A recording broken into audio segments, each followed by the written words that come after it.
What if your own mind was the perfect murder weapon, but you were not the one in control? This is the story of a man convinced he was a monster, and a crime solved not by finding a killer, but by unmasking a liar. The suspect, Hugh Chandler, a young man from a noble family who believes he is cursed by a hereditary madness. He speaks of strange dreams, and waking up with the taste of blood in his mouth, his hand stained crimson with no memory of how. The victim, Admiral Chandler, his fiancée's father, found brutally murdered in his own library, seemingly trampled to death by a savage, inhuman force. And the killer? Hugh Chandler is found in his room, covered in blood, with no memory of the night. He confesses immediately, convinced that in a fit of madness, he had become a monster and killed the man who was to be his father-in-law. To the police, it is a perfect, open and shut case.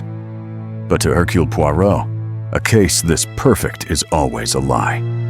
He senses not the chaos of madness, but the cold, deliberate precision of a staged play.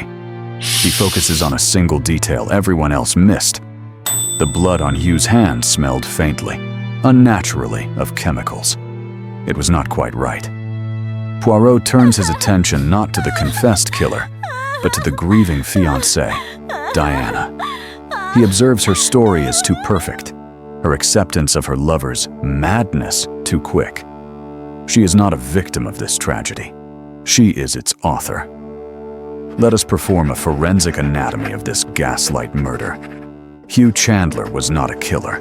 He was the second victim. For weeks, his fiancée, Diana, had been secretly drugging him with powerful sedatives, inducing nightmares and memory loss. She invented the story of the family curse, planting a seed of doubt that she watered every day with whispers of concern. On the night of the murder, she killed her own father. Then, she created the perfect killer. She took animal blood, mixed it with her own lipstick, the source of the chemical smell, and painted it onto the hands and clothes of her unconscious fiancé.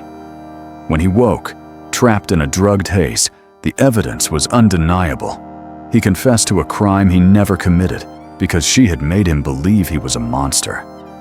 In the end, the crime was not solved by examining the blood, but by dissecting the story. A puzzle not of hereditary madness, but of a monstrous human evil that wore the perfect mask of love.